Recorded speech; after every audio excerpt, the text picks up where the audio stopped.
Hello, everybody. Welcome back to the Yapping with Yucca podcast.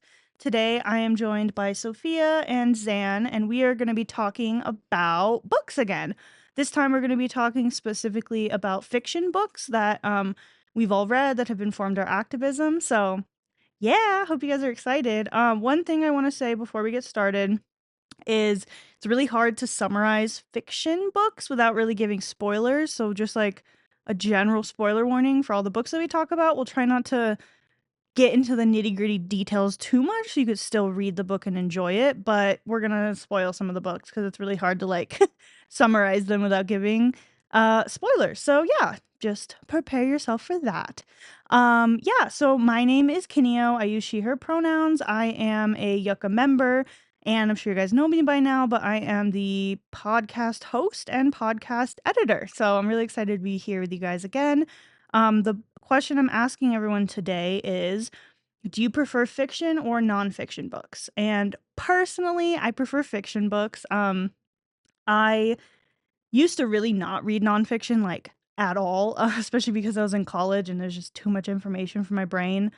But now that I'm out of college for the last couple of years, I've gotten into nonfiction again, and I would say that nonfiction is probably like a fourth of the books that I read, so a lot more than it used to be, but still, still not a lot. And I just prefer fiction. I love to be kind of taken into a fantasy fiction world. So yeah, that's me. I'll pass it over to Sophia.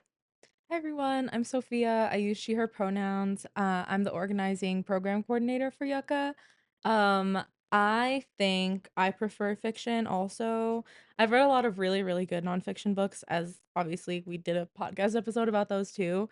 But I feel like I've always just liked the idea of like, yeah, going into another world. It feels more fun and it can be used as like educational and also like escapism, which I also enjoy. Yeah, I'll pass it over. Hi everybody, my name is Zain. This is my first time on the podcast, Yeah. and I use any pronouns. And this is I'm a newly appointed steering committee member. Yay.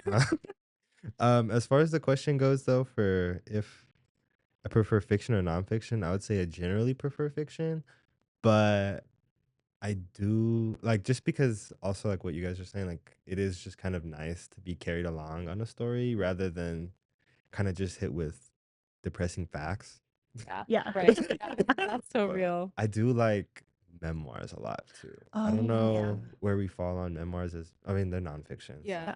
but I like I like them too. Like can kind of have like that same like storytelling element without being like super boring. mhm. Yeah. Mhm. Yeah, I mean, I love hearing about people's lives in general, so memoirs are pretty sick, to be honest. Mhm. Like, I don't yeah. I'm gonna ask you a follow-up question, Zan, since you weren't with us for the last episode. Why is reading so important to you, and why do you think more people in the world should read? Because that's kind of the purpose of these episodes, is to encourage people to educate themselves and read, and yeah, so, like, why is that so important to you and for everybody, I guess? I think at least for me personally, reading is really important just because it's something my parents just did like my entire life. They Mhm. were constantly reading. My dad was writing for like a good part of like my childhood. He was like writing, and actually my entire life, my dad has been writing books or like writing like whether it's like articles or anything like of that nature. But I think it's very important for us to like I think it's just integral to like keeping our mind Mhm. working in Yeah. a society that's so dedicated to constantly do work that's kind of just like menial tasks, and then also a world that's so dependent on technology. Yeah. You know, we're constantly being like spoon-fed stories like where we don't actually have to do any work into like actually analyzing what we're looking at or having to actually like read and know what is going on rather than Yeah. being able to just like watch something in the background and kind of mindlessly watch it. Mhm. Yeah. And I think it's like important that we continue to like train our brain, I guess you Yeah. could say. Yeah. And I think there's also um more like a like almost like a due diligence in writing, and maybe this is definitely just like based off of the vibes of writing, but it feels like writing there's more of a a truth to it almost, and more of a vulnerability and connection you have with the author when you reading a book. Like you can get a lot more out of what the story is, you get a lot more understanding of what an author or like a creator is trying to portray.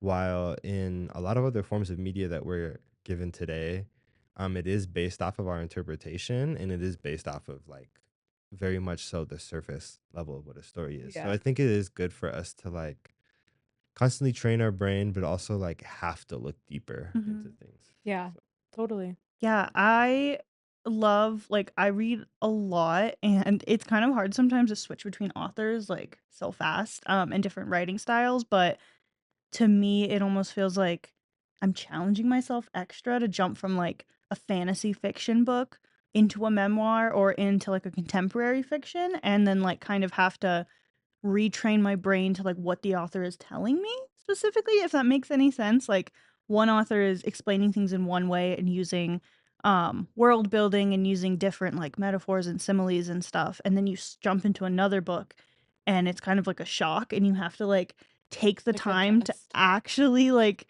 get used to it, or you're not actually gonna understand the book and what's going on. And Yeah. for me, it's kind of fun and, like, a challenge for me to, like, do that. I definitely do, like, genre hopping a lot to kind of make my brain always be on top of it, if Yeah. that makes any sense. Yeah, I love that Yeah. answer. I like that too. I feel like there's so much of like our generation has been like you said like spoon-fed media that's like super easily digestible, and like we it gets to the point where like I remember in like high school when we would like analyze literature, people would be like, "Well, what if the curtains are just blue?" Oh my god. Like, you know, like, well, like actually maybe there's some deeper symbolism and maybe we should think a little bit harder about it, guys. Like, so yeah, I agree. I think that like pushing ourselves to read like now in adulthood once we don't have to because of school anymore like is so so important. Mhm.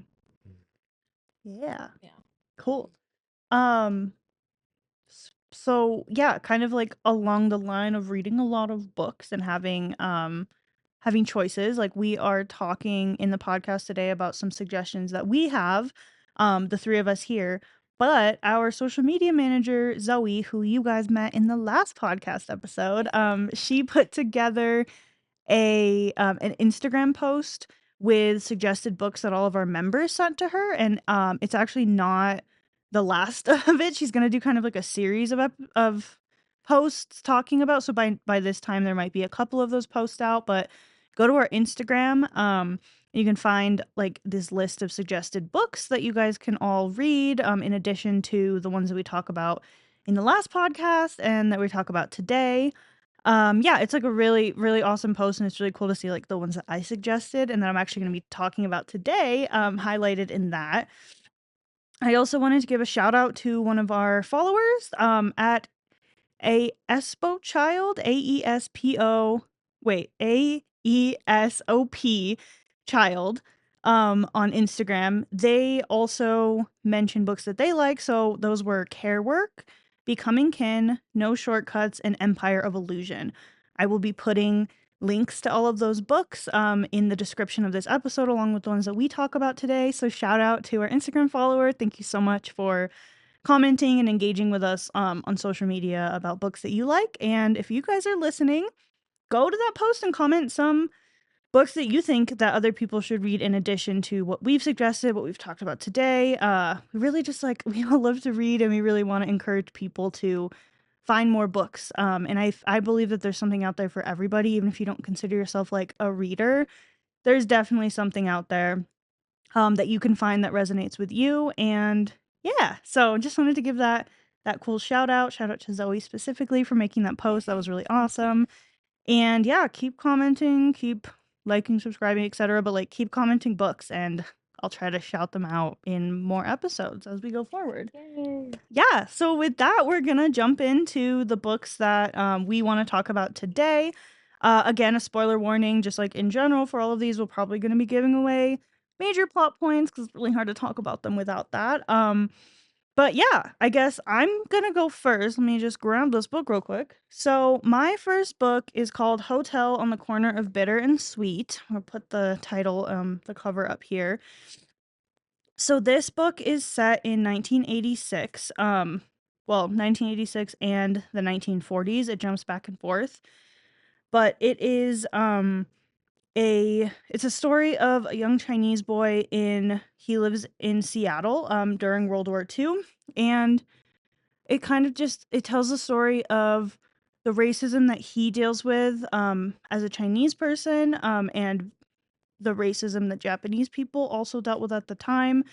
Basically, his family is really anxious for him to go out in the world and be perceived as Japanese because of the war, because there were a lot of hate crimes happening. So he actually wears like a pin that says "I am Chinese" on it, and he's kind of like, you see his inner monologue of like, why do I have to wear this pin? This is so ridiculous. And then he befriends a young Japanese girl and starts to kind of slowly see as a young boy, I think he's like 10, why he wears that pin and why it's so important, kind of why his family cared so much for him to distinguish himself. And then her and her family end up getting captured and brought to an internment camp in Washington. It's like a little bit inland from Seattle, and is basically just telling the story of his internal struggle with that, and like seeing how horrible the world is and how awfully his friend is being treated.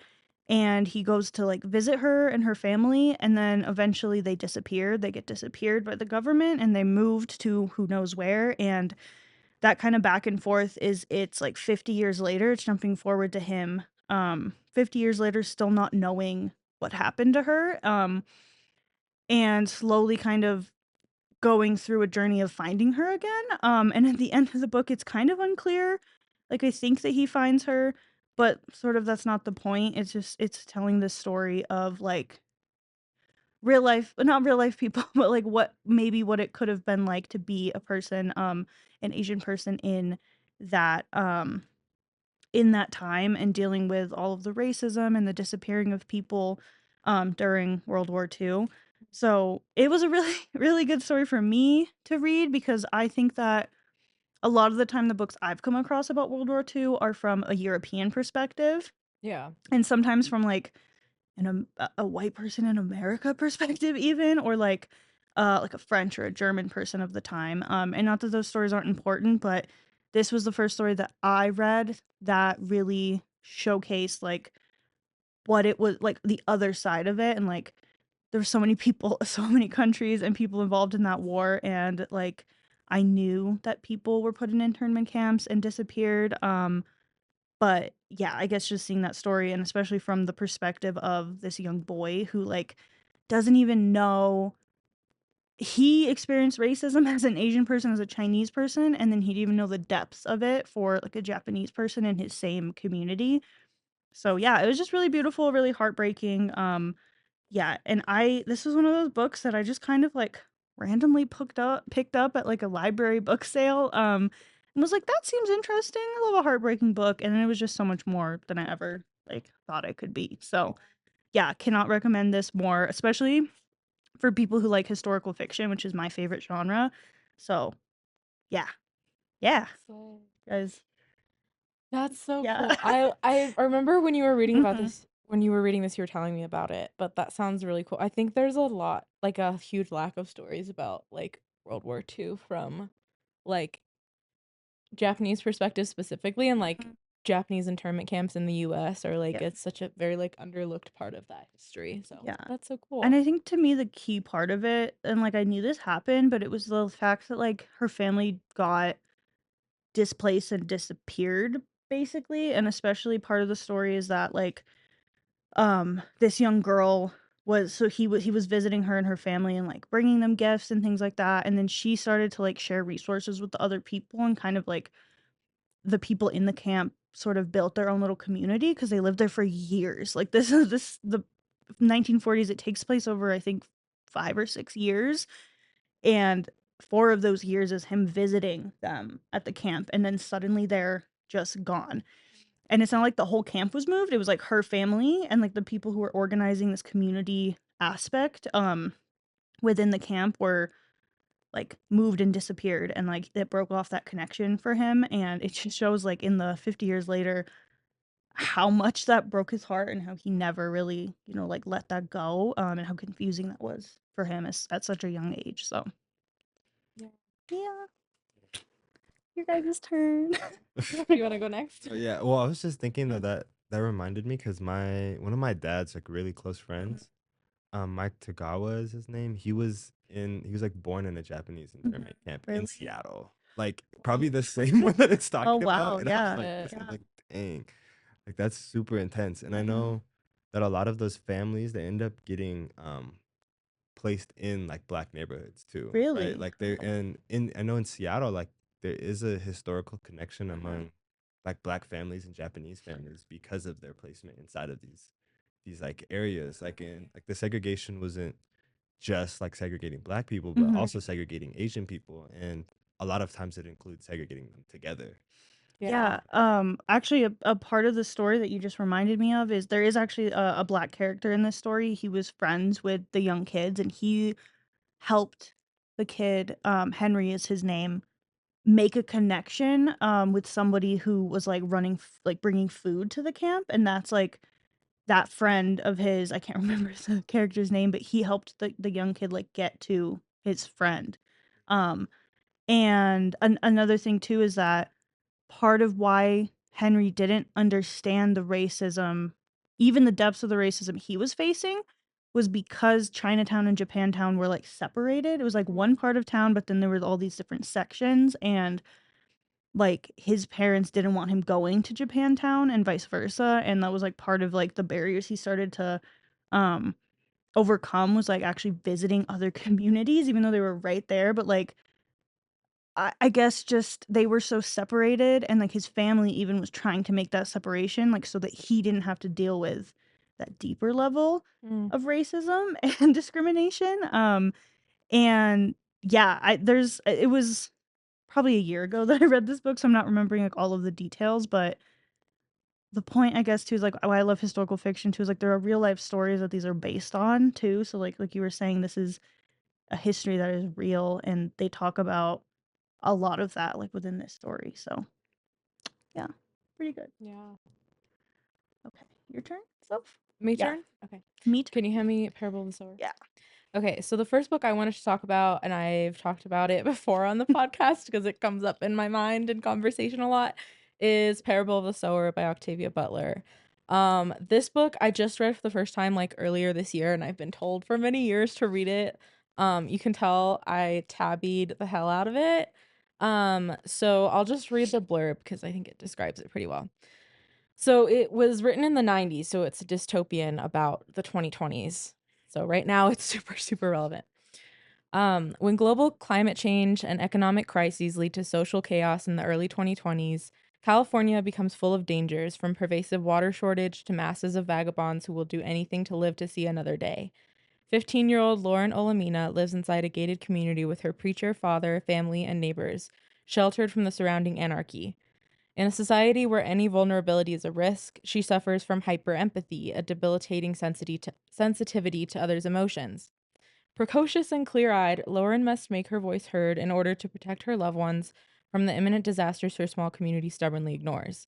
But what begins as a fight for survival soon leads to something much more, the birth of a new faith and a startling vision of human destiny.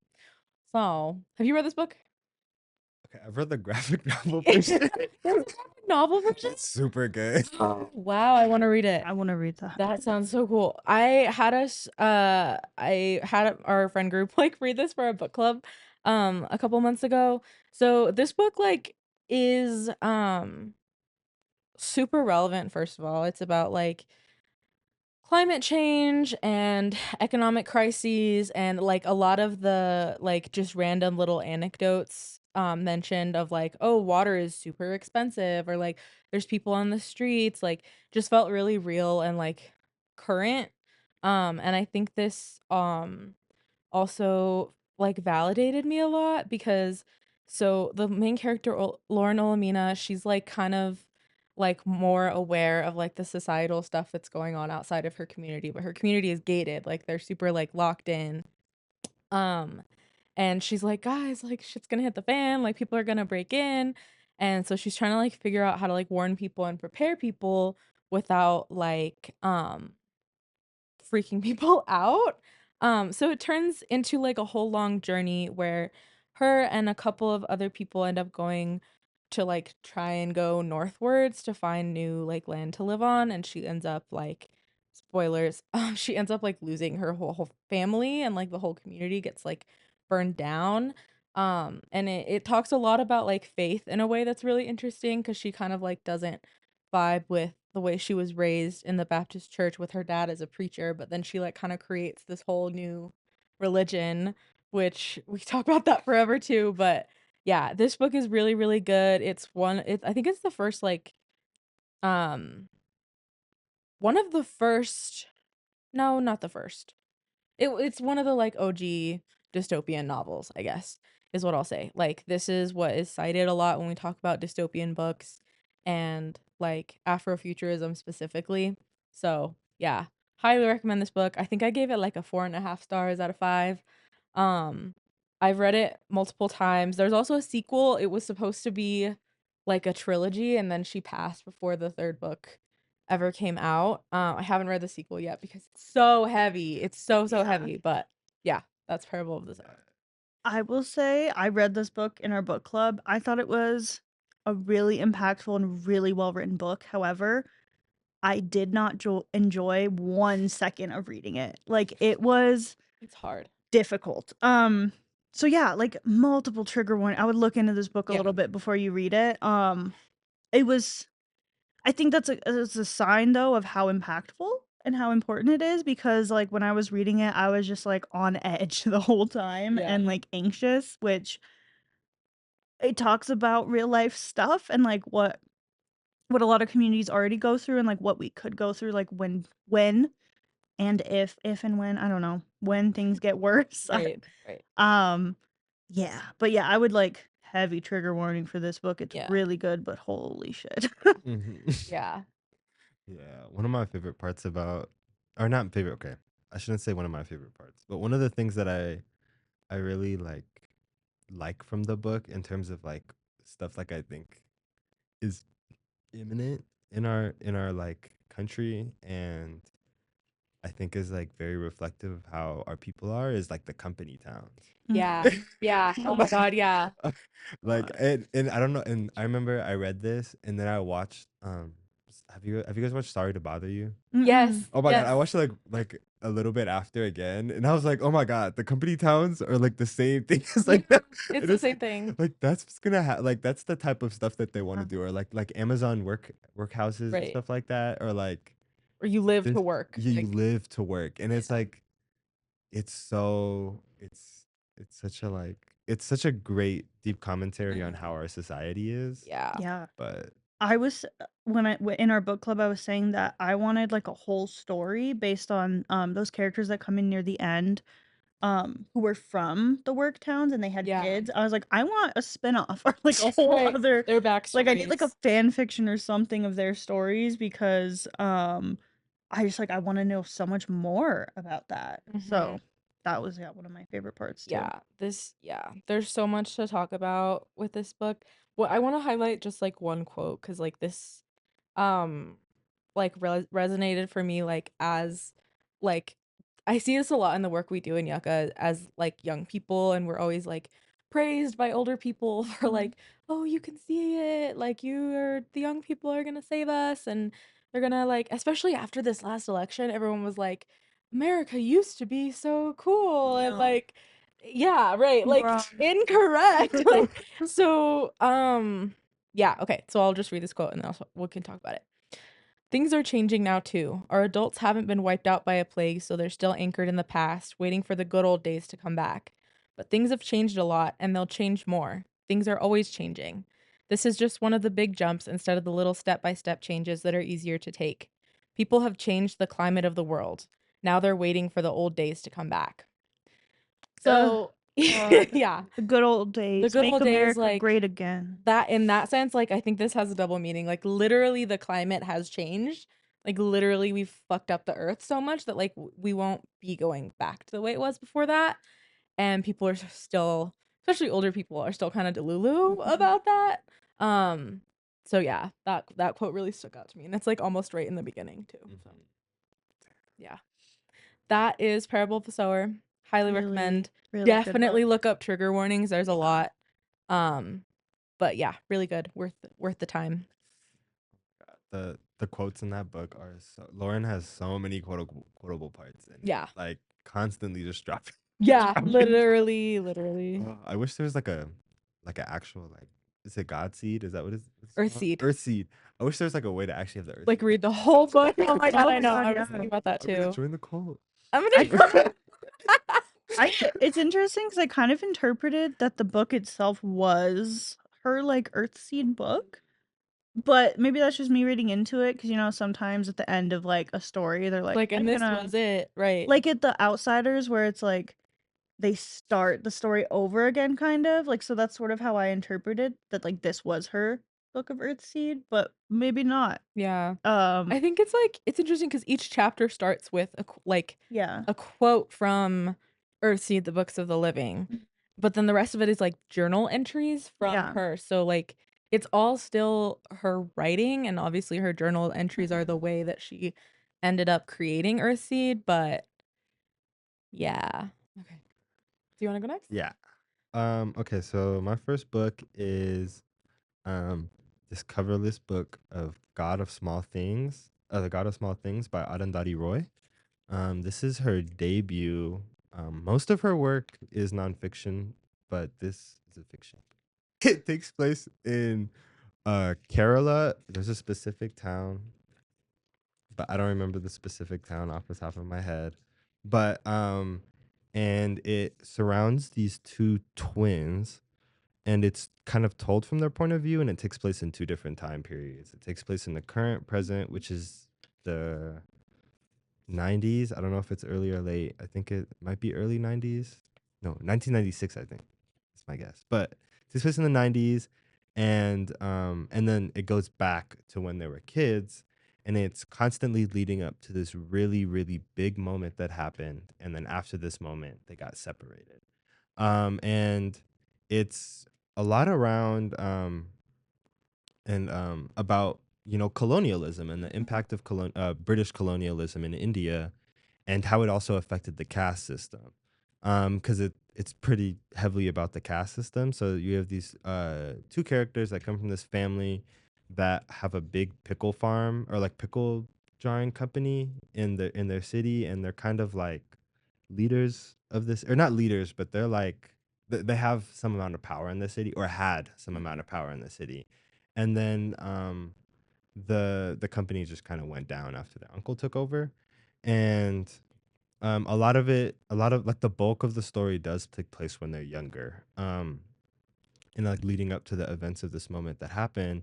And essentially, it's about how their family had this like internal war because the uncle who ends up taking control of the company went to England, and then he thought he was so much better than everyone because he got himself a British wife, and he has a kid with this British wife, and they have this moment where like what it kind of surrounds is her and her mom coming to Kerala. There's like a lot about like the family dynamics in India, and about like how um like aunties are constantly doting on you and making fun of you, and like they are, and like how this older generation is kind of like the drivers of like the anti-blackness in and like the kind of effects of colonialism. And like the mom of the kids, she isn't she's like very brown, and she's constantly kind of depicted in this way where she is kind of less than. And then there's this like other aspect of there's like a group of like communists in the city, but they're kind of pretty much just capitalists, and they're like kind of using it to control people, and they're actually using it to control a lot of what are the untouchables work inside Yeah. of their pickling farm, or their pickling company. Mhm. And one of the untouchables is also really close to the family in terms of, actually not the family, but the mom and the two kids, and their relationship has to be kind of kept hidden, especially um with like these like white people coming essentially, Mm. right? So when the white people or like so they eventually come, and there's like this big spectacle of basically just ignoring the other two kids. There's these two kids that are kind of being ignored by their family because they have to pay attention to this white kid. But this white kid, or this like half white kid, ends up befriending these two kids, and they're just kind of having fun, and they think that they're just, doing whatever. And you can also see, as this is going on, the mom is like going under, like having like a mental breakdown essentially, um because of this like standard to kind of be upholding whiteness. It's basically this single mom with these two kids that she's raised, and throughout it there's this like whole thing with the mom kind of having a problem of how to be with her kids because she's trying to uphold this standard, but also is having trouble being a good mom to her kids. And what ends up happening is the daughter ends up feeling like her mom doesn't love her anymore.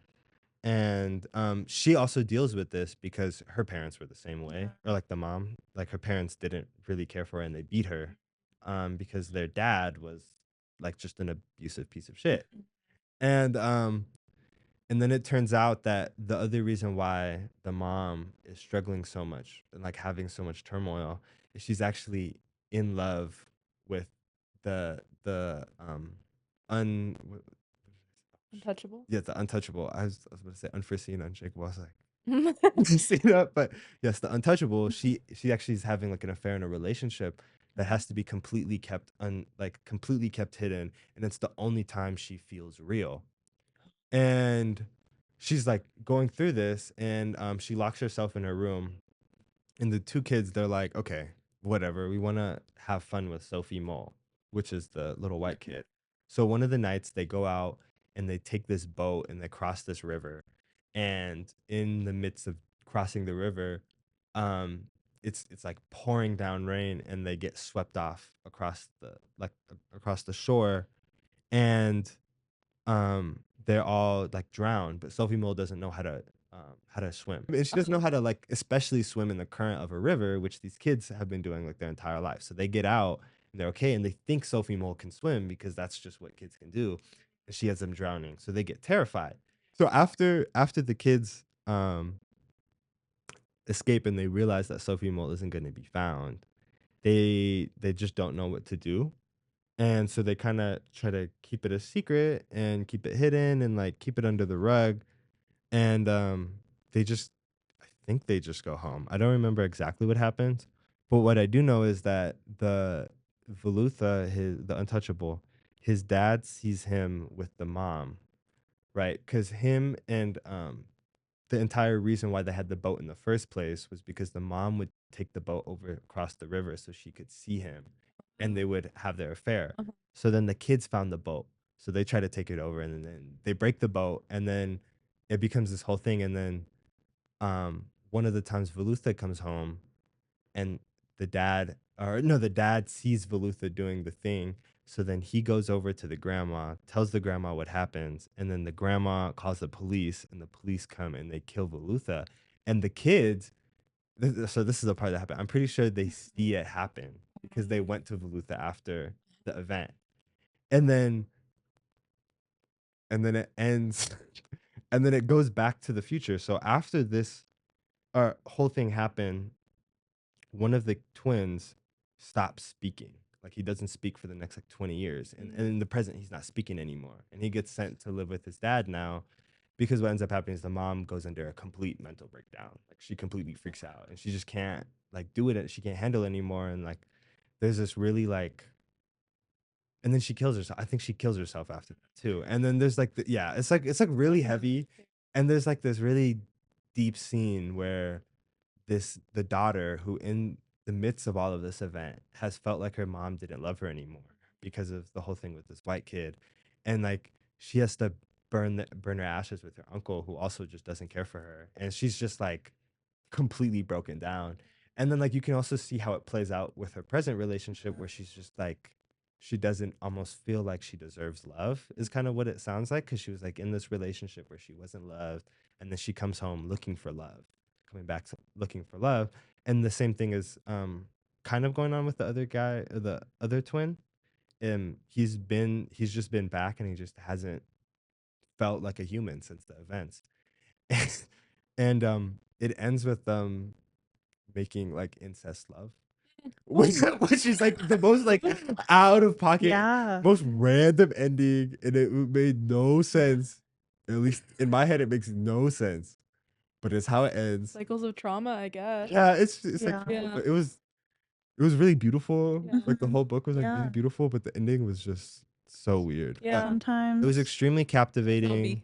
has The a writing humble was ending, like I mean, or sometimes I think that there are endings or like parts of books that just go like over my like I don't understand, I guess, the intention or like the Yeah, purpose I'm of sure that from the there's a author. purpose You to know what I that. mean? Yeah, but you didn't get. Yeah. I also think that I was kind of overtaken by the writing style. I was just kind of like reading, Mm, and because it's like one of those books where like when you start reading it, it's like hard to find a just stopping yeah. point. 'Cause, Right. like the writing is just so continuous, Mhm. flowy, and it's like always just describing stuff. I love books I that love describe. that. I love Yeah. that. Give me more adjectives. Give me all the adjectives, Yeah, every single one. Yeah. But I that's so mean, funny. as far as like in terms of like impacting my Mhm. analysis, I think it's just it taught me a lot about how racism and anti-blackness, like is very pervasive in terms of in like different cultures, but also Mhm. how it operates differently, how white supremacy operates differently based Yeah. off of the history of like where a country or like Yeah. a country's history. Yeah. Yeah. That's so interesting. I guess like it exists across the board, but like in different ways, in different places, and like my main slash only context of like racism, especially towards black people, is like America and slavery in America. US. Yeah. But it is interesting to like learn about other countries, like learning about like apartheid in South Africa has been really interesting to me over the years. But yeah, no, so I like that, like seeing those different perspectives. Yeah. Yeah. That made me pivot and change the order of my book. So my next book is Beloved by Toni Morrison. You made me think of it because like a mother dealing with like struggles with her children. This book is very heavy. I chose to read this book to write a final paper in like my AP Lit class in high school. Don't know what compelled me, but it was impactful and I wrote a whole paper about it, and to be honest, I don't I wish I remembered more.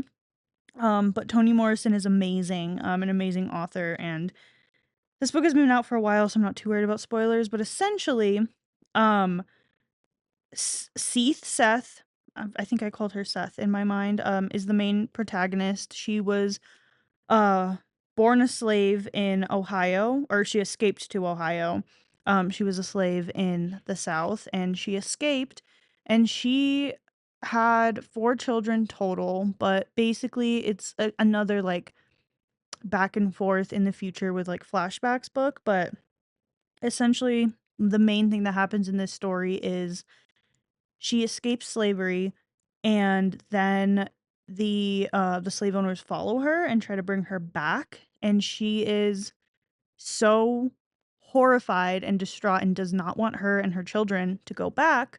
So she hides in a woodshed with her kids and tries to kill them all because she basically would rather die and would rather that her children die than be subjected to that again.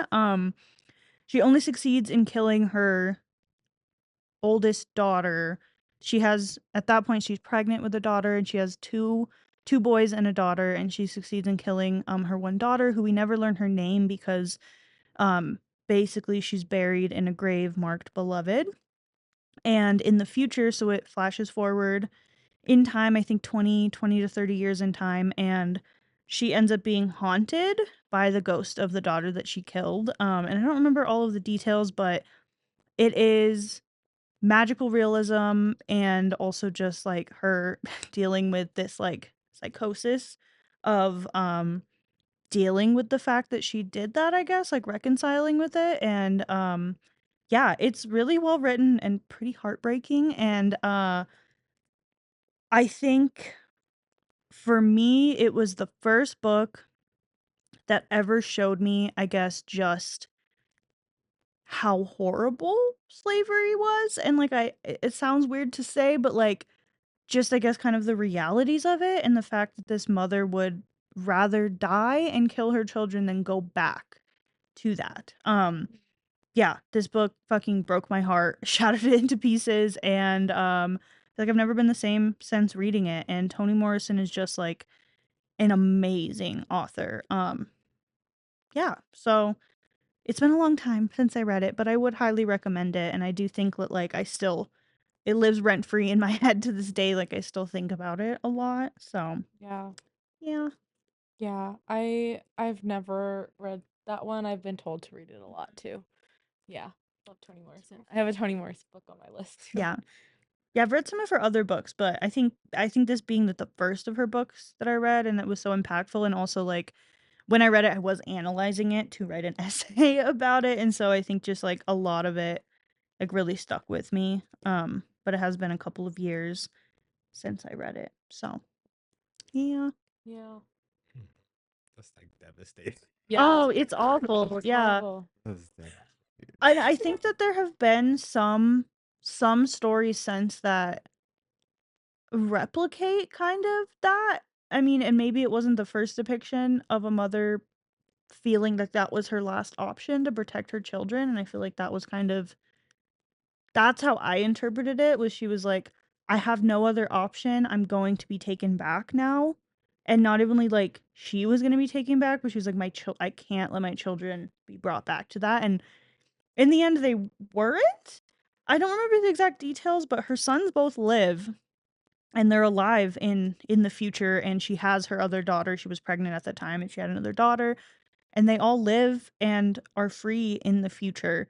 And I think it's just kind of her reconciling and dealing with that thing she did, even though at the time to her it felt like the only option and like it was justifiable, which like I agree with that, but also fuck, like that's horrible, and to have to live with that. Yeah. Really good book. Cannot recommend more. I'm getting like chills right now thinking about it. Yeah. I'm like, ooh. Yeah. Yeah. That actually makes me want to talk about my Toni Yeah. Morrison book Go for quickly. it. I don't want to spend too much time on it because I don't have a copy of it anymore. I read it my freshman year of high school. Yeah, here's The Bluest Eye by Toni Morrison. This is the book that I read Your in high freshman year school. My of high freshman year school? of high Whoa. school. It was a Okay. really intense book to read Yeah. when I was 14. I'm realizing that I remember so much less of it than I thought I did, but okay, I'll just read the first paragraph of the summary. Um it was her first novel. Oh wow, that's cool. Published in 1970. So it takes place in Ohio in 1941, and it traces how Pecula Breedlove, the dark-skinned daughter of a poor African American family, came to be pregnant with her father's child and lost her sanity after the baby died. So, it's Whoa. also really, really heavy and really, really sad. One thing that I just want to mention, and I won't get into it because we have enough trigger warnings for one podcast. But what I remember this book teaching me as a young child was like calling it the bluest eye because the main character kept like referring to like how all the white girls around her had like blue eyes and blonde hair, and like it was written from the perspective of a child like understanding that she was different for the first time, and that she was different in like a bad way to society, like as a young dark-skinned black girl. So that like hit really hard for me because obviously I don't have that experience, and I think it was really good reading that in my high school honors English class because a lot of those white kids had That's would have never yeah. ever thought about that. So yeah. Honestly, that's amazing. We read like Huckleberry Finn my Ugh. so like Yeah. such a better book to explain that Right. experience. You know what Right. I We mean? also Like, read like Catcher in the Rye that ugh, year, which yeah, I same. hate that book. I hate that book so much. I'm sick of white men talking about themselves. So yeah. Yeah, that's all I'll say about Bluest Eye. Yeah, I that made me think of a book that I have yet to actually like finish. I started reading The Color Purple. Um, Yeah.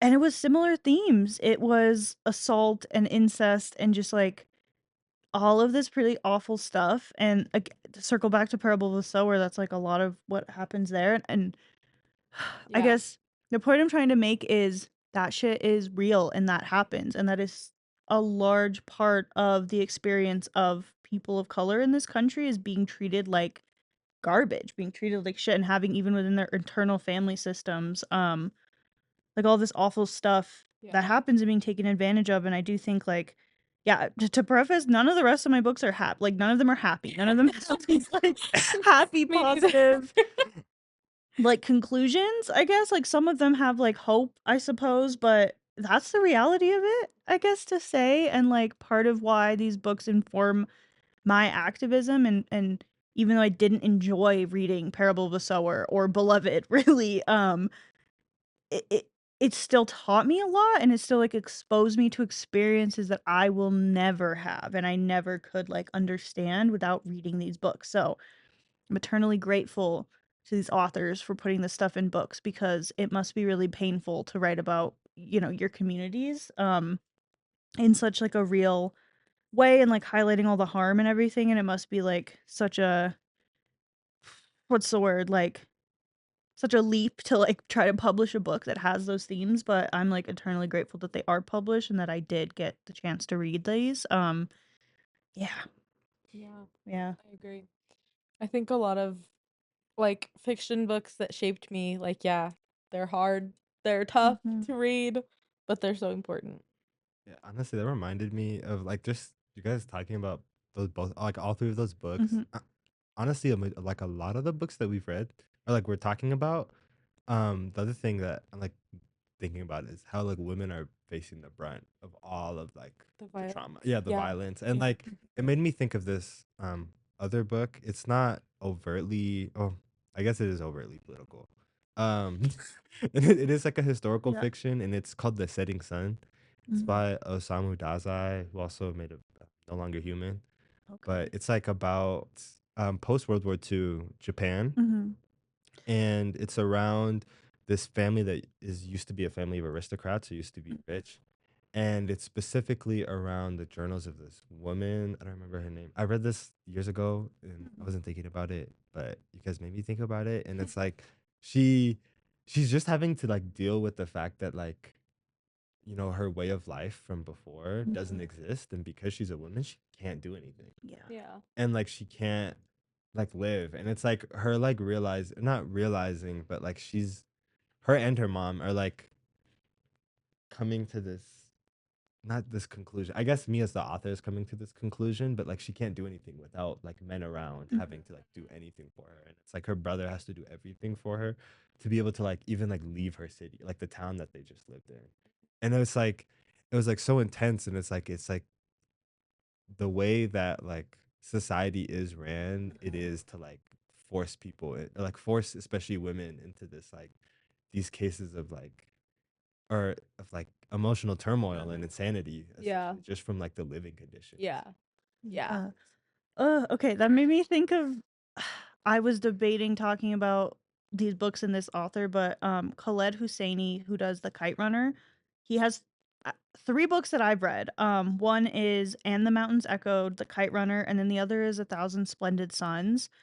They all take place in Afghanistan at different times, but, like, Afghanistan has been in war and turmoil, but, And the Mountains Echoes start during the Civil War and then uh traverse like 50 years in time and follows this one family um like through their life of like leaving and coming back and etc. And then from the Civil War like or the wars that they have themselves to then like the US's influence on them, but that's not the book I wanted to talk about. It made me think of A Thousand Splendid Suns, which is from the perspective of this woman, this young girl actually. I think she was like 14 or 15. And her town is bombed and her house is destroyed, and the only way she has of surviving is to get married to this man who lives next door to her that like his house didn't get destroyed, and that's how she goes about like surviving then in the future, and it shows like just all the shit that she has to endure as a woman, while, like, all these conflicts are happening, and, like, she literally didn't have any choice. She couldn't leave, she couldn't get transported. It was literally like her house got bombed, she was on the street, and then her neighbor was like, "Hey, come here, like, I'll save you," and then he, like, marries her and, like, forces her to, like, have his kids, and, like, they lived together for years after that because she literally didn't have the ability to leave or do anything just from even being, like, spotted on the street by this man. So, those books were, some of my favorite books, and also, like, perspectives I'll just never have, and, like, histories I never would have known about if I didn't read those books. But I didn't add those to my list, but I'm just gonna talk about them. I'll link them in there. Like, they're all really amazing. That book though, or all of those books, I cried, but that one I just, like, sobbed the entire time through the entire book. So Okay, so the next book I want to talk about is Love Medicine by Louise Erdrich.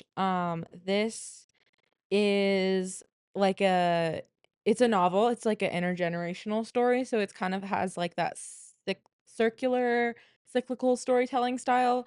So it follows like two different families and like kind of the ways that they interact with each other. Um and then like it goes through the generation. So like what happened back then to like the grandparents and then like in the future with the granddaughter. So it's basically told in the style of like oral tradition of Chippewa people specifically. And I read this book in high school also for one of my classes, and I just remember it like impacting me so much and being like a difficult read because of a lot of the same reasons we've already talked about, like because the things that happen to the characters are like it talks about like obviously generational trauma, and one of the characters like lived in a residential like boarding school, which were, you know, places where like native kids were like tried to be like brainwashed and assimilated into like white American culture, and it talks about like PTSD and all sorts of different stuff like that. So I really liked this book. It talked about like love medicine as this like concept basically as like oral traditions and like storytelling, and also like literal medicine, like medicine that um like traditional medicine. Yeah. So it was really good. Highly recommend. I really like Louise Erdrich's storytelling style.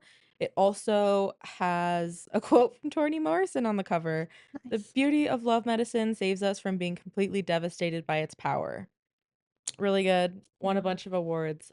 I love this book. I've never read that book, but I've read her book, The Night Watchman, which was also really good. Highly recommend. Yeah. Yeah. I've heard, yeah, I mean, she's that book was amazing. I've heard so many good things about Love Medicine, and she has other books as Yeah. well. So, I feel like that's one of the really cool things about like writing, and also like just going back to the question at the beginning about like why it is important to read is like, you know, I feel like writing and reading is like in our history as humans, like so integral to our like society for like thousands of Right. years. And it's like the story, like the idea of storytelling is like the way that you can kind of use like other like cultural forms of storytelling in writing is like so, I think, important and special. Yeah, mhm. totally. So I'm gonna have the first non-depressing book and probably the only What?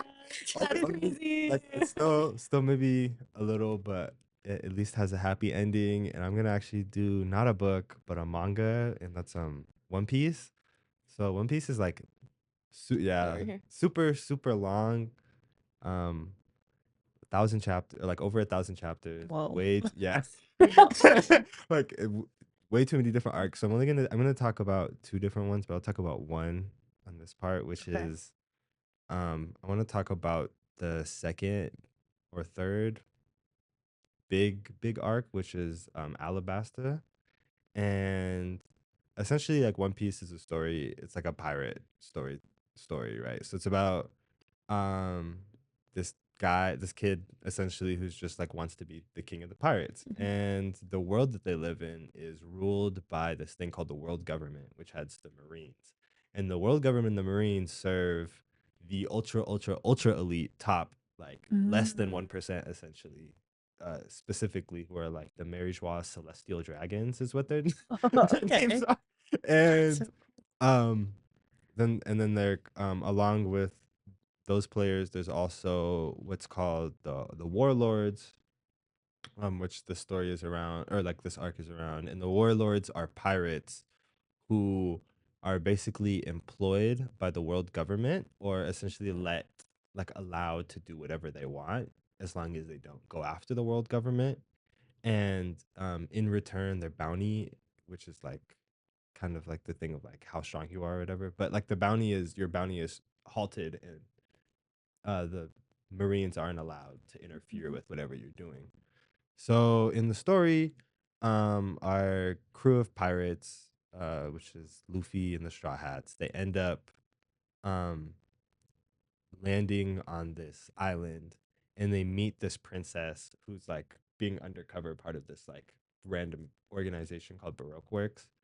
And she they originally he's like not with it at all. He's like, I don't like you guys, but then finds out that she's like a princess and she's hiding, and like she's actually there because her country has been overtaken by this organization and has basically started a civil war in this group, and it's being done by this warlord named Crocodile, right? So what he essentially has done is he has turned the people on their own like kingdom by using water rights, right? So he takes away the water. She's riveted. So he takes away the access to water, and uses, so his ability is that he is the manifestation of sand. So he's able to basically dry out certain areas of the country. And he completely dries out every area of the country except for where the kingdom is, and like where the king lives. And that's the only city where it's able to rain. Um and and then he exposes the king for using like magical sand powder or something, right? That'll like make it so the rain can't come. And essentially after this, there's like a rebel army that starts to form, and he has members of his organization join the ranks of this rebel organization what? and give them weapons. Oh my god. And at the same time, he kidnaps the king, and then he has one of his members play and pretend to be the king and essentially be a puppet kingdom. And all of this is going on while he controls this casino area and is essentially being touted as the hero because he's fighting off whatever pirates come, right? And he's also like helping the rebels. So a lot of like the way that the country is seeing him is as a hero and this awesome guy, while they need to dethrone their king and they need to ride with these rebels essentially, right? So the princess is best friends with the rebels leader, and it's like this whole thing, but she is with the group, like Luffy's group, and his entire thing, the entire story is essentially like, I just have to kill Crocodile. Nothing else in the story matters except, or nothing else in this situation matters except for getting to the root of the problem, which is Mhm. Crocodile. And that's like a pretty common theme of the story that I think I really like. So like they just completely bypass throughout the entire thing. Um, he just goes straight for Crocodile essentially, and they like take over, and they have this moment where Prince Vivi, who's like the princess, she like they're in the midst of war, right? And Luffy thinks, or like they think it should be okay because they finally defeat a crocodile, but the army, they're still fighting because it's war, and it gets to a point where it's like you can't stop. So she has like this big speech, and then it ends. It's like really sweet. It's like she brings everyone together, she exposes all the truth, and it's really sweet. And there's actually no sad part, so thank Oh, God. amazing. Yeah, but That's so like Oh. real. Holy yeah, shit. and then like just to add to the Yeah. realness though, Uh-huh. the warlord, right? So the guy who's Crocodile, he's a warlord, so he works for the world government in this entire thing. Uh-huh. And and on top of that, it was also made in 2001. Oh. Like Oh. 2000, 2000. It's like it was made in the midst Okay. Yeah. of Yeah. like the Iraq war and like Uh-huh. everything that's going on. And it's like damn. It's like telling. But for me, I think what I really do like about One Piece is the positive aspect of Mhm. the fact that they do just kind of like they do They win, they saved the resolve day. it, Yeah. save the day. Yeah.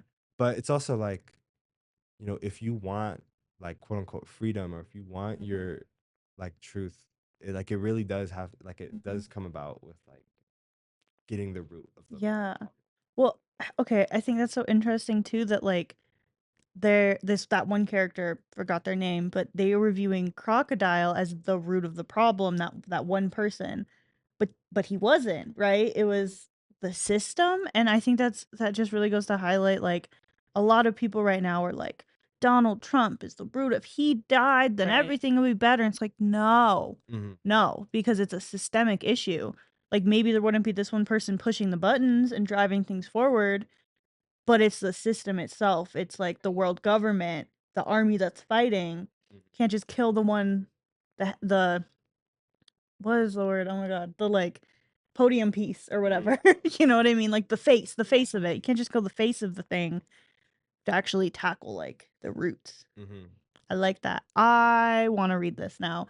I love a long You might have story. sold me on One Piece. Yeah. I think I've been told many times to Yeah. like it's an anime too, right? Yeah, so you could watch it or you could read it. Yeah, And and it's like still ongoing. oh yeah. It's like there's Oh, I many, love many, it. many of it. I I've been love wanting a to really like dive into dive one in. world for a while, so that The could be world building is so deep. Like one amazing. of the things that's really nice is like the size of the world in One Piece is Mhm. supposedly like 4 times the size of our world. Mhm. So it's like there's so much. So much to do. Wow. I this is what I was talking Yeah. about when I said I could talk about one of the stories for like Yeah. hours. I could talk about One Piece, especially its political implication, Yeah. for hours. Like Yeah. it's so deep how it Love goes. it. Is it also a TV show? Or There's a is it live like action TV show. a live There action? is one, but Yeah. it's like it skips through a bunch. And it's Yeah. It is never as good.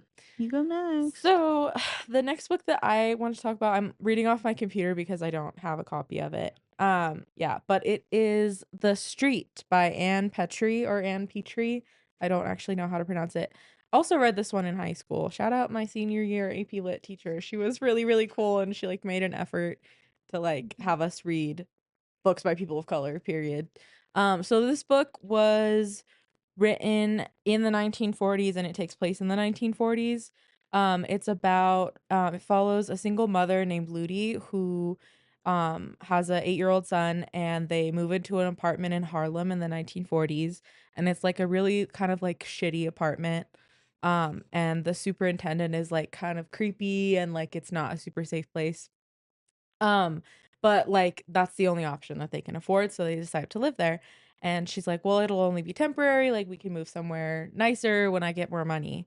And it kind of, like, follows basically their life living on the street and, like, all the different characters, like, that they interact with, so she ends up becoming, like, a singer at a jazz club, and she becomes really, really popular, and the guy who employs her, like, really likes her, but she's, like, kind of rejecting him, and he ends up, like, threatening her, like, in lots of different ways, like, "I'll take your job away if you don't, like, get with me," and, like, all this stuff. And then he ends up actually taking, like, revenge on her through her son when she rejects him, and he basically, like, uses this is an 8-year-old kid, her son, so he's, like, innocent, he doesn't know anything, but he basically, like, kind of forces him into, like, a gang lifestyle and, like, starts having him steal from people and all this stuff and gets the kid in a whole bunch of trouble. Um, and, like, as revenge for his mom not liking him back. Classic male fragility. But so it is a really, really beautifully written story. I remember, like, not, loving the ending because it was really sad, because Yeah. it ends basically with the kid ends up going to jail. I think he gets tried as an adult. It's, like, super fucked up.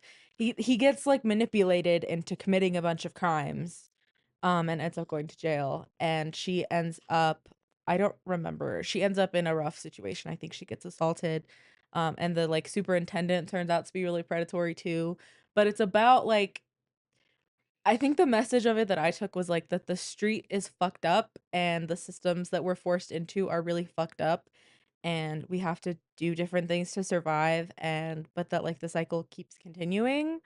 And it sucks. Like, it's really tragic to watch and become so attached to these characters and then just watch them fall into the same cycles that they from the beginning said they didn't want to fall into. Like, they never even wanted to live on this street. Like, they didn't want to live with this creepy super. They didn't want to do any of this stuff, but they had to, and that was how it ended up. Um, so yeah, The Street by Anne Petrie. There's a lot of, like, symbolism. This was one of the books that taught me about symbolism, like colors and sounds and words, like, symbolizing different things. And I read it a long time ago, realizing I graduated from high school 7 years ago, which is Ooh, you're bonkers. old. No, I'm But just that was kidding. so long ago that I read this was my senior year of high school. So, yeah, I remember it being really, really beautiful and well written, and, like, in the 1940s, that's a hard time for anybody to write about any demographic of people. So, yeah, that's The Street by Anne Petrie. Oof, that sounds rough. It was rough. I cried a lot. I do always appreciate a story though that highlights like the tough situations that people get into are almost never by choice Yeah. and their fault. And it just makes me think like how much people in Albuquerque specifically like villainize the unhoused community here and assume it's just because people like made bad choices that they're unhoused, and like that really makes me so angry Yeah. because like no. No, and a lot of the times those like choices that people make aren't really choices, like their situation forces them into things, or there's intergenerational trauma, which is like why people will like turn to drugs, and then like that spirals out of control. So yeah, I don't know, I Yeah. haven't read that book, but I appreciate like the premise of it. Yeah. Yeah. Yeah. It made me think of it. I was gonna do like the other One Piece part, but it made me think of this other book that I completely forgot that I Yeah. read in high school, which was called Black and White. I just got it from like the library one time, Mhm. and it's like, yeah, I read it in middle school, but it's about these like basketball players in high school, and one of them it's like their best friends. One's black and one's white, and they need to buy. I think it's like I think they're like trying to buy either like new shoes or they're trying to get to like afford like a camp or something. And they're like the white kid, I think it's the white kid. He's like, "Hey, we should just like rob people essentially, right?" So like yeah, like it's just like I have a gun and we can just like do a stick up on some old people. But so like they do it, I think I don't remember if they do it once or twice first, Mm. but I know what ends up happening is they end up killing this, and it's the white kid. He ends up killing this old guy, Mhm. and they end up going to like, like they end up getting convicted for it and all this stuff. But the white kid ends up having like a really good lawyer, and Of course. doesn't have to like, what do you call it? Like plead guilty and do all of this stuff, and he ends up getting out of it, and they actually end up getting what do you call it, like tried separately, right? So then and then the other, like the black kid, he doesn't have any option. I'm pretty sure he's like a single, or like he's like raised by a single mom or something, and then he ends up having to plead guilty and like going to jail. And it's like really like Mhm. just sad story of like kind of like that similar thing of like trying to just be able to like afford to do the things that you want to do, and you kind of have to turn Mhm. to like, or not have to, but like you feel like you have to 'cause Mhm. you feel like there's not any other choice. Yeah. Even if there is another choice, it's like, especially if you're in high school, that isn't another choice. Yeah. Like make money, Right. like you can't make money in Right. other ways. Yeah. So I don't know. That just made me think Yeah. of that book, but like it's like really sad. It's called Black and White. I think so. Yeah. I like that. It's kind of like double meaning too, you know? Like it's not always black and white, like the choices people make, and then also the black kid and a white kid. Yeah. I was already thinking about Yeah. this. I didn't even think about No, I just kind of like well, I mean, you thought of it because we were talking about how like the choices aren't always, Mhm. like you don't it's not always like black and white, the decisions people make or like what got them into a certain situation, you know what I mean? So, yeah. That makes me think of my next set of books. It's two. It's a okay, so it's There There and Wandering Stars by Tommy Orange. So I just have a copy of There. I read Wandering Stars as an ebook, and this Wandering Stars is the sequel, but this basically the first one. Okay, sorry. The premise of these books is it's a group of native people in Oakland, California, and it's modern day, so it's a contemporary fiction book, and it basically talks about the experience of being an indigenous person in a city, and in modern times, and so they call themselves like urban natives, urban indigenous people. Like some of the people refer to themselves that way, and like one of the characters is doing like a documentary, like a series of interviews with people, and it all is leading up in this first book to the big Oakland powwow in I think 2018.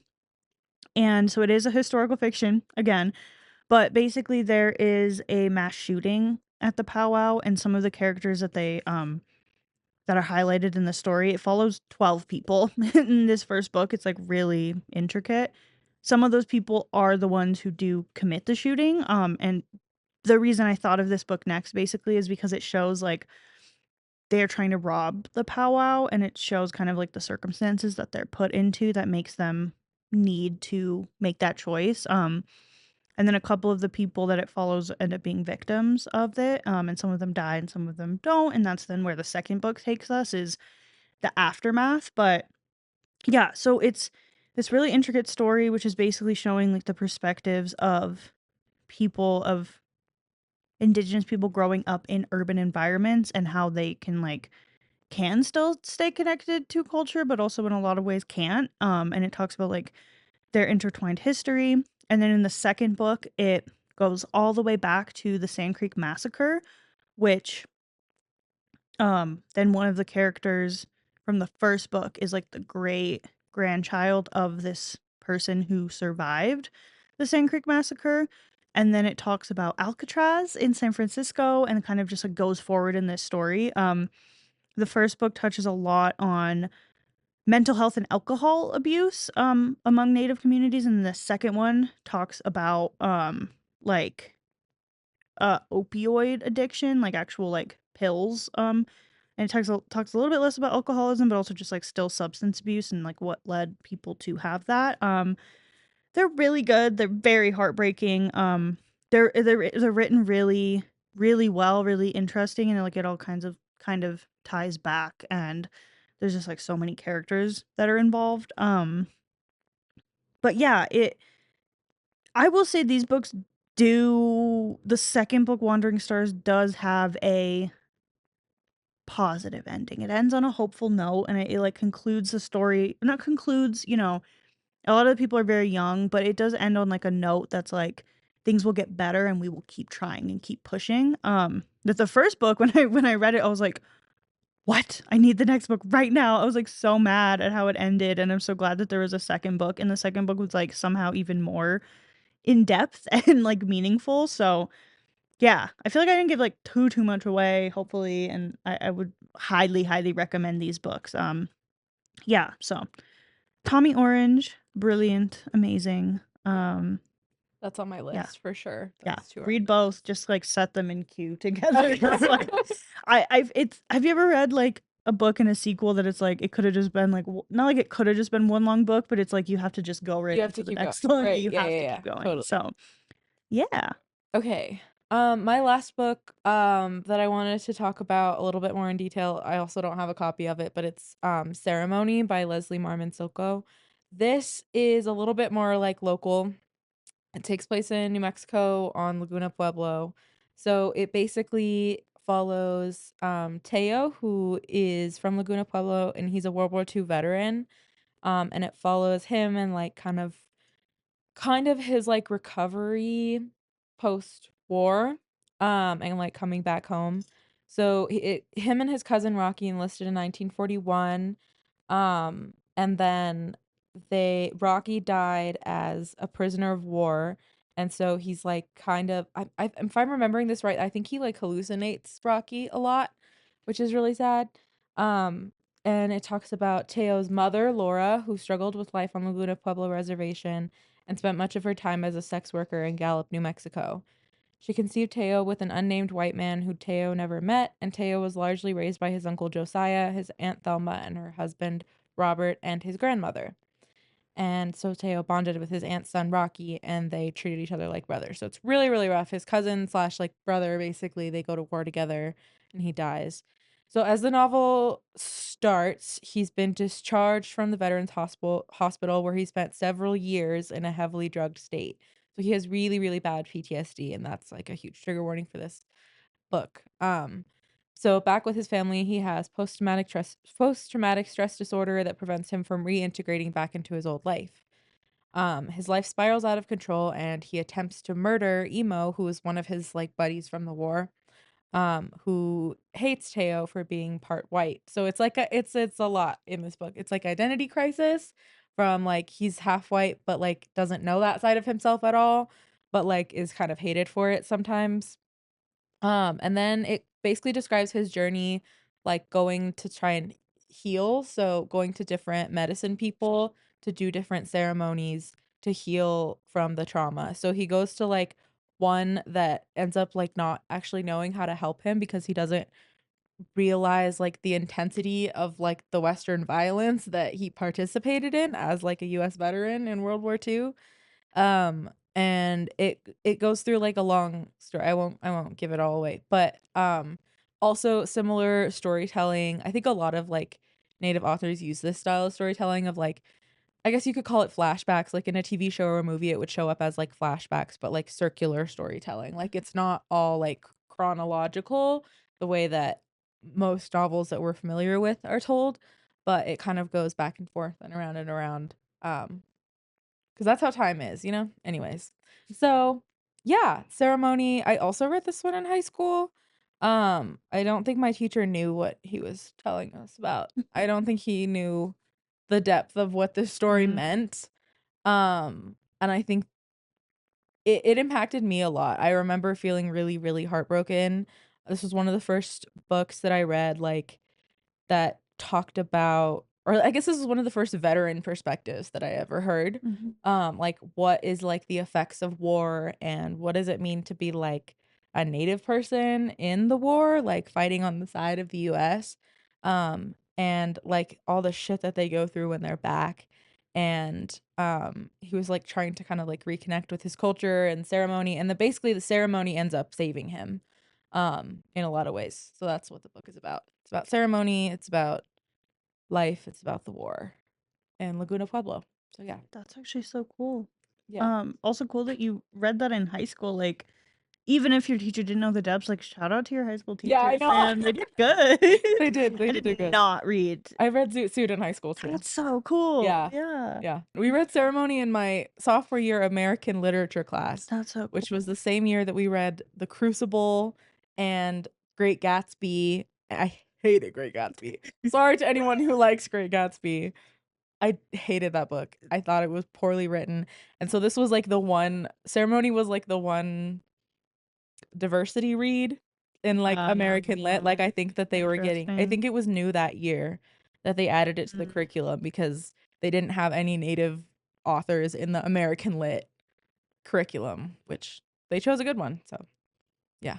My next book is, or not next book, I guess. Okay, I was gonna talk about another arc in One Piece, which is directly the next arc, which is called Skypiea, which is around colonialism Nice. and using, like church, like the church for colonialism, and essentially there is this uh this island because they're all islands, right, on the sea. So like there's this island, it's called Jaya, and on the left side, or like the bottom part of Jaya, it's like a skull, and it's like the bottom part is where, or it's like one of the eyes or some shit. I don't know. It's one of the things, and it like lifts from the sky. And there's this group of people called the Shandorians who live on it, and they're like indigenous to the land.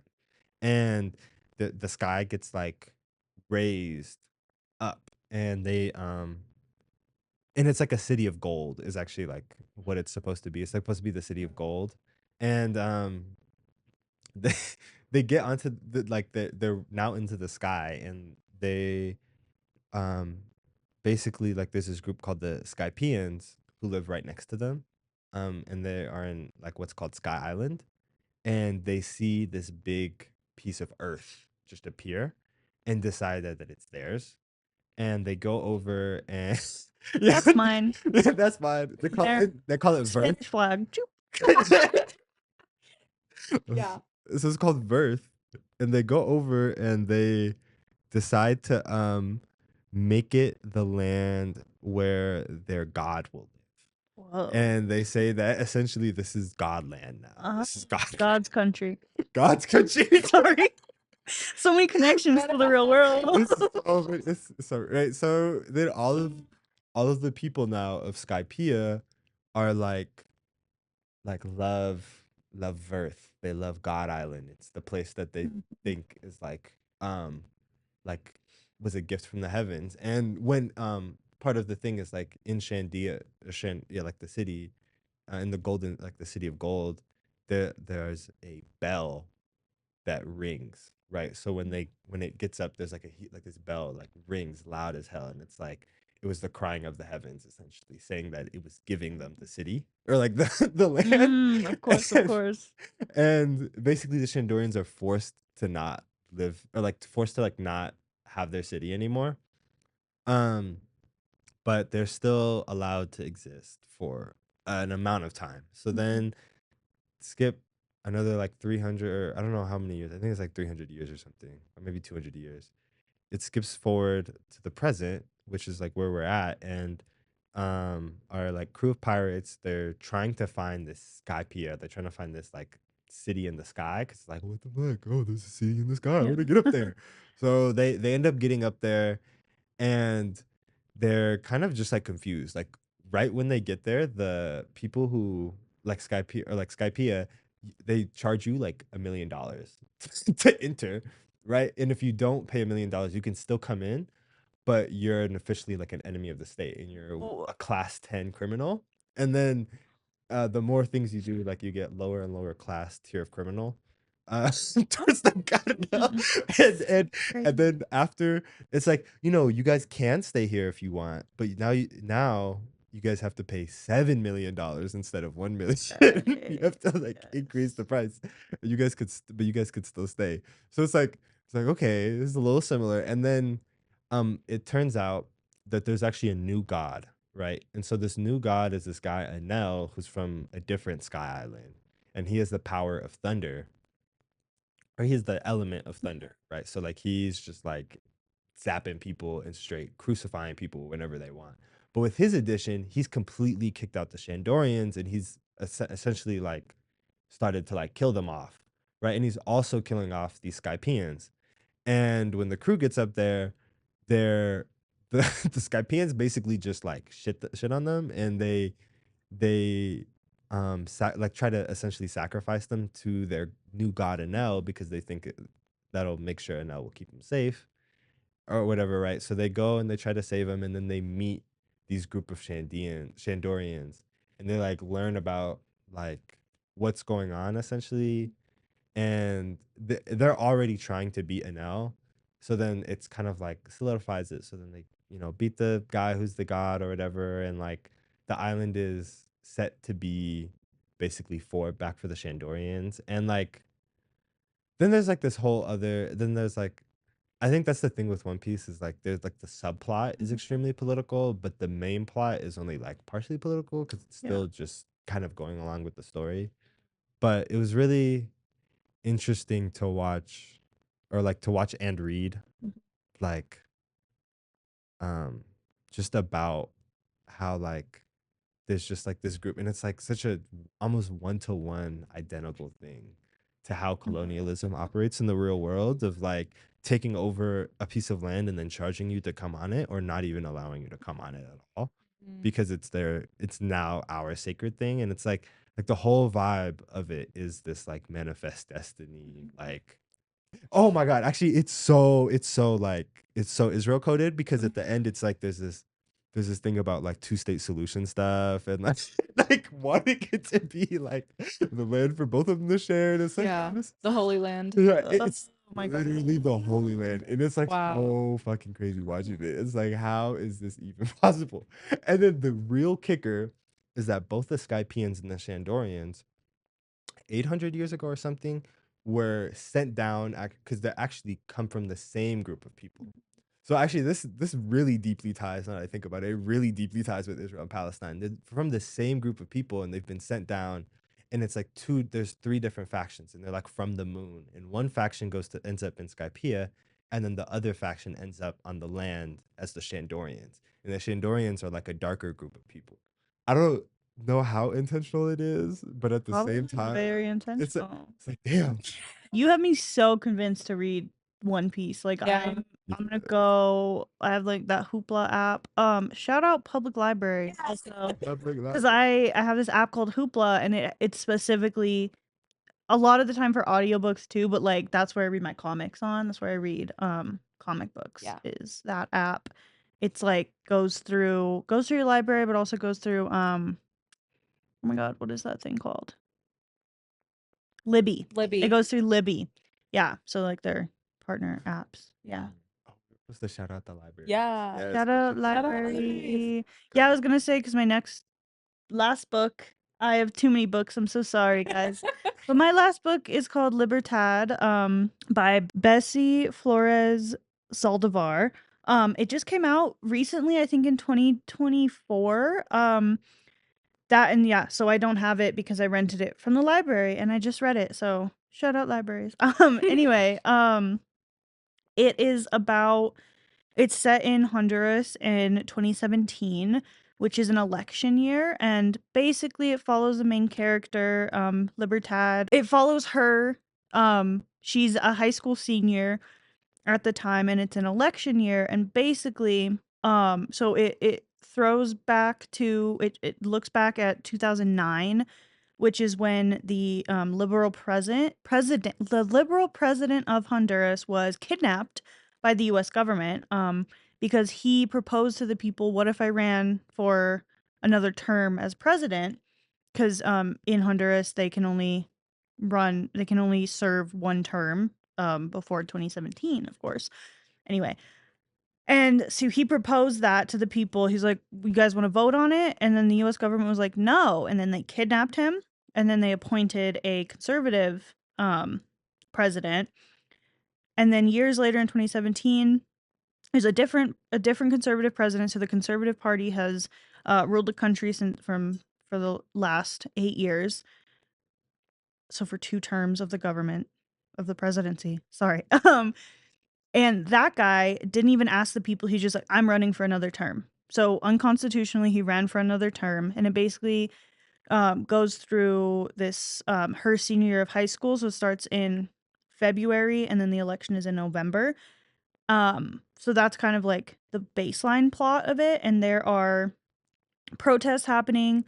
Once he said like, "I'm running for another term," a bunch of protests broke out across the country, from like revolutionaries, and surprise, surprise, the university in the capital city of Honduras is like leading these protests, like students at the university.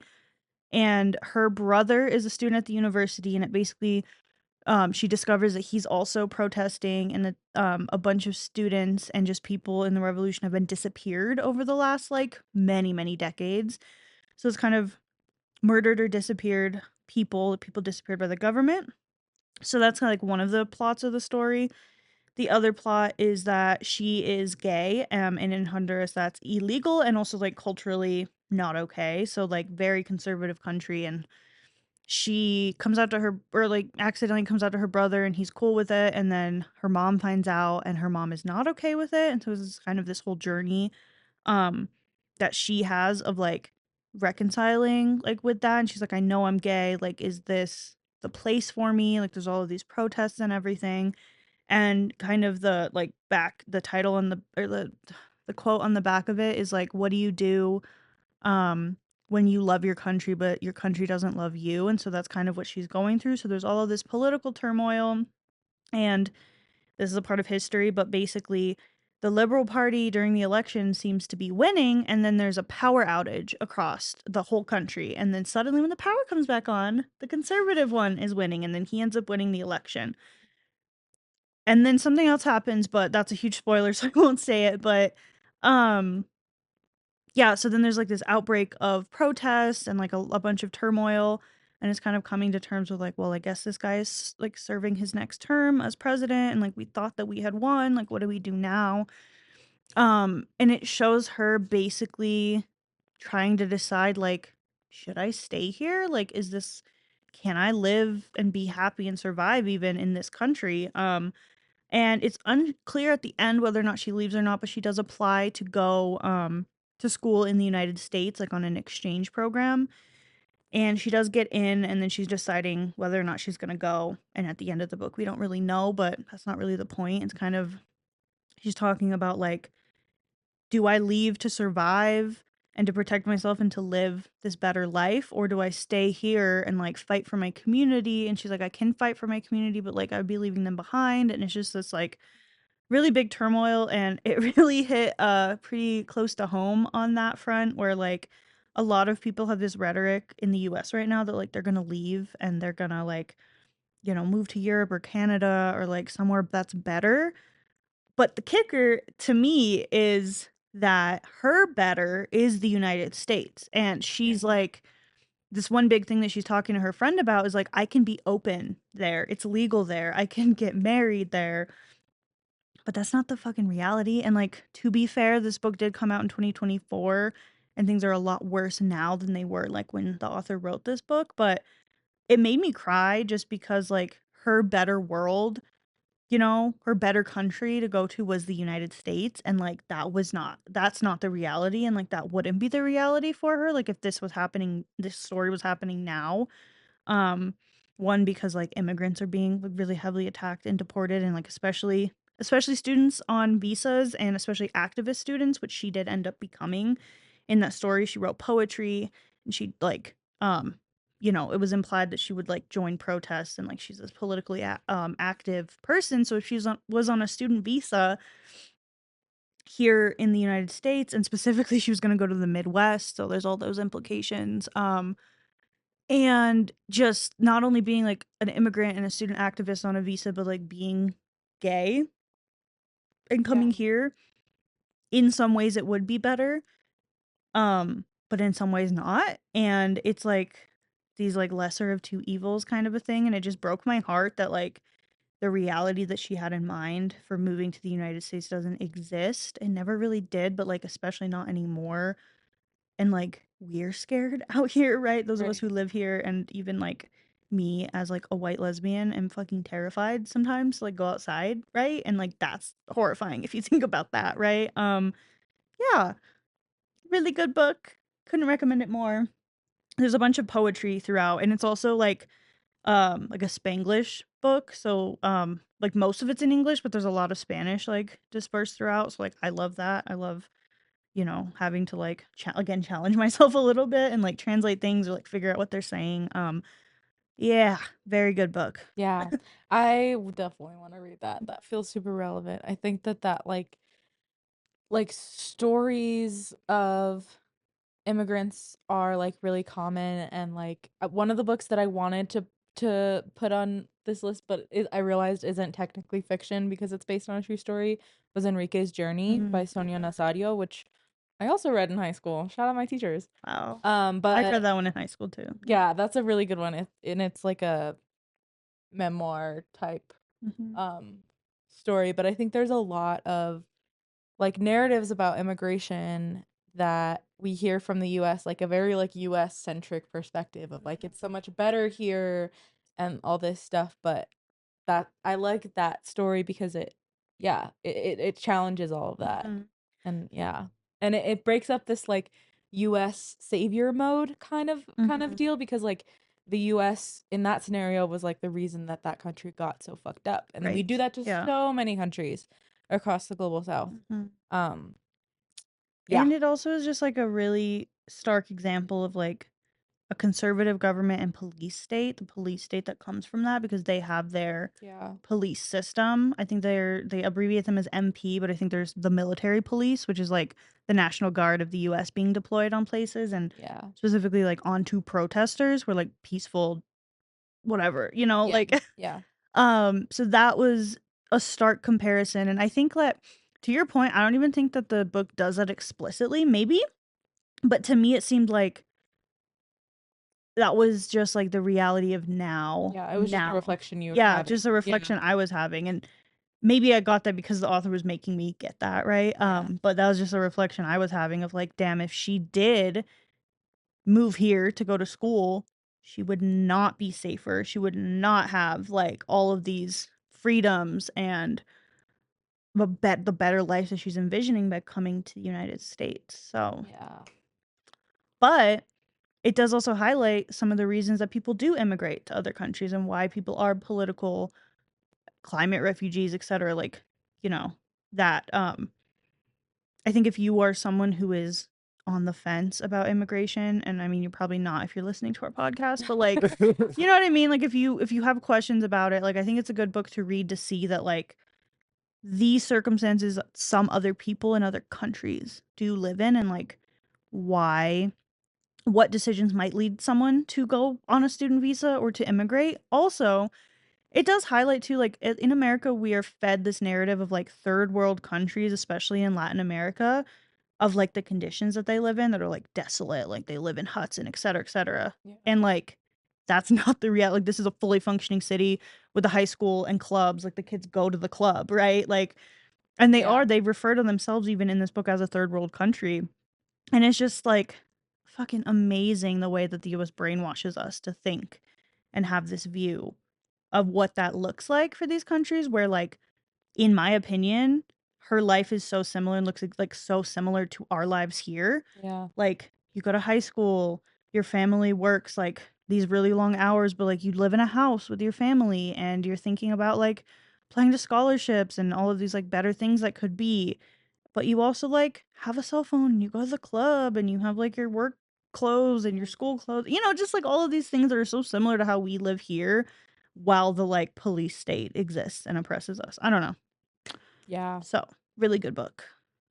Really, really good book. That also makes me think about like not just the way American propaganda works here, but Mhm. like how it does work Uh-huh. in these other countries. Right. Like how much we've established ourselves Mhm. at like I'm not gonna say ourselves, how much America has Mhm. established itself as like this country of freedom. And it Mhm. like I guess you like now we're in a time where that's like slowly breaking down, but Mhm. obviously it's not. People are still needing to like or like are still trying to get here and still see this as the place like to end up, Mhm. Yeah. right? And it's like it is pretty like shocking to us to especially like when we know what it's like here and like how it is here Yeah. that people are like trying to come here Mhm. and Yeah. like Right. this is like and how it's been I don't know just like been framed up, you know, it's like it's been put as like on such a high pedestal on like the highest. And it's like it always has been. Like, America is built off of, like, colonizing immigrants, you know what I mean? Yeah. People who came here for the land or for political or religious refugees. Like Yeah. that's what the US like as we know it currently is like built off of is people like seeking a better life here in America and like Yeah. it's just always been that Yeah. descriptor. And I do like that it is starting to break down a little bit and other countries are seeing that. I think like social media plays a huge role. Our ability to videotape things that happen here And and show send each them other. off and show Right. each other. Um, but yeah. Yeah, this book was very thought-provoking for me. And there were some really amazing poems. I did forget to like it's such a new book that I couldn't find the poems like online or anything, but I also realized they give parts of the plot away. So read the book and read the poems yourself. There are English translations of the poems in the back of the book, which I realized too late. I was translating them as I went. There's like a whole page in the back with the translations because she writes them in Spanish, and so that's how, you know, Uh-huh. um, they are in the book, and I was, like, translating as I went, and then I got to the end, and I was like, "Oh, there they are." So if you read the book, just know they're in the end. That's funny. Yeah. you guys have anything else to add before we wrap up? We've been talking for a while. Is that book based off of anything specific, or is it Yeah, it is based off of the election in Honduras in 2017. Like, it's, again, But historical it's fiction, like, it's a fiction. real event Yeah. that happened, and the political coup that the United States orchestrated in 2009 in Honduras. So, Honduran history that I did not know about. Yeah. One of the countries that I feel like I don't see a lot of information or media about, so I did really appreciate that. Like, I see, like, more like Colombia, Nicaragua, and other countries rather than Honduras, so Yeah. I did appreciate that. Yeah, It's also so like American history though too. oh, So yeah, for sure, for sure. And the author is she was in the book is sort of based off of herself, it seems like. She did do an exchange program. She was born there, did an exchange program, and did college here, and, like, now she lives in the United States. So, yeah, cool. based off of her story, kind of, based off of real political events that happened. I wanted to like highlight a few extra books that I didn't get the chance that I didn't want to like fully dive into.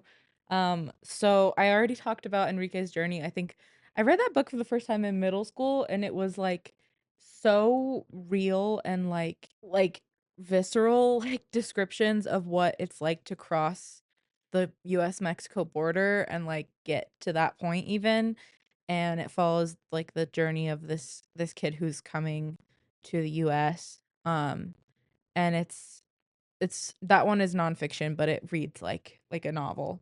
That's a really good book. And then I also want to talk about Always Running by Luis Rodriguez, which was a memoir. Love memoirs, but also reads like a novel. And it's about like his story growing up in like gang culture and like Chicano gang culture and like escaping that life and how he's like I guess he wrote this book for his son who after once he like got out of the gang and like grew up, he became an author, obviously. And then his son started to kind of fall into the same lifestyle, so he kind of wrote it as like a premonition slash like there's like a story to tell his son. Um so yeah, that book also had a huge impact on me. Um and like reframed like what gang culture looks like because I think same thing, we're told this story of like, oh, gang members are violent, they just want to commit crime, and we are fed this narrative and shown these images of like black and brown men like doing violent crimes, and like that's not the reality of it, and a lot of the times it's like kids that get trapped into this lifestyle, and that's why it's called Always Running, is because he was always running, and it was like kept becoming a thing throughout his life. And then the whole that also like feeds into um like the prison industrial complex and how like black and brown men are like imprisoned at such higher rates than any other population in the US. And it talks a lot about like his seeing his friends die or go to jail and all this stuff. That was a really good book. Um, and then another last book I'll just mention, Zaytune by Dave Eggers, which I think is also based on a true story, but it wasn't written by the people that it happened to. It's about Hurricane Katrina and this guy who gets separated from his family, from his wife and kids in the aftermath, and ends up getting put in like a sports stadium. This was a real thing that happened, and they like it was like a housing thing, like emergency housing, but they weren't allowed to leave, and they were like used for forced labor basically. I don't know if y'all remember hearing about stuff like this that Not happened, but not that specifically. yeah. I do know that a lot of people who were displaced during Hurricane Katrina were put on buses and just bused to other states Yeah. with no communication, no tracking, like, there was no record of, like, who was brought Yeah. where, and, like, families were separated, Yeah. and people, especially because the communities that were impacted most, like, were pretty poor, like, Black and brown communities, and so a lot of them didn't have resources to get back to their home and, like, even get, like, an apartment there. They were, like, put in affordable housing, Yeah. in, like, in, like, Houston and, in places in Kentucky, and, like, one place got brought to, like, Ohio.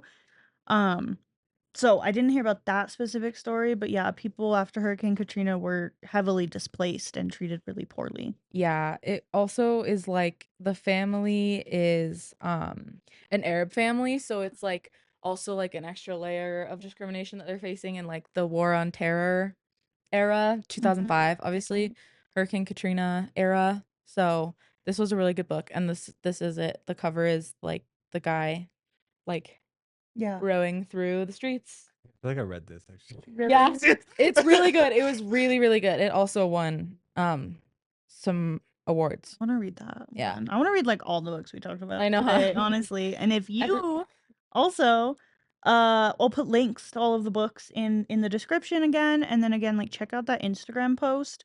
Comment books you think other people should read, or just like pull books from that post and from this podcast episode. If you didn't listen to the nonfiction episode, go back. That one was really good. I think That was we fun. talked about a Yeah. lot. I have one other recommendation. Yes. I was just thinking about because Mhm. you guys were talking about art. Actually, I was thinking about this a while ago, and I saw it on my bookshelf, but I don't remember the what happens in the book. But I remember that I thought it was like the best dystopian novel I had read when I was a kid because I was like really into them. It's the Legend series. I don't know if you guys Ooh. have heard I've of heard it. of this. Yeah, yeah, Okay, yeah. it's like really good. It's like there's Legend, Champion, and then there's like another one. But it's like it's it's um it's in the future, so it's like after basically it's after the effects of climate change is when it takes place. Okay. And America goes through a civil war, so it's split between two countries. And it takes place on the western side, so like in California. And um it's like there's a class system, but it's like a fascist state, and it's like um they're like having poor people and like people who are younger, they have to go through this test to see like essentially like their IQ, their battle IQ, and like how they can fight and how useful they are in war.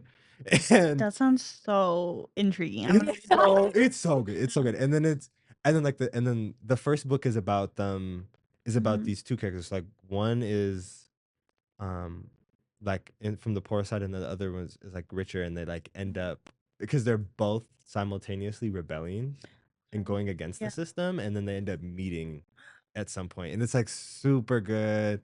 And then the second book is like them going to the other side, which is like the eastern side, and then like learning about how their system's fucked up. And then the third book is like them running the country together, which is kind of not running the country, Yeah. but like they're like Yeah. post Uh-huh. war, like after doing it. And it's like Africa and Antarctica end up being the like lead nations of like Ooh. technology Yeah. and like progression Uh-huh. in the world. I don't know. I always thought it was like really like really cool when I was younger because Yeah. it's written by this Asian woman, and all of the characters essentially aren't white. Like their race isn't necessarily outwardly stated, but you can tell, and it's like I think it is actually.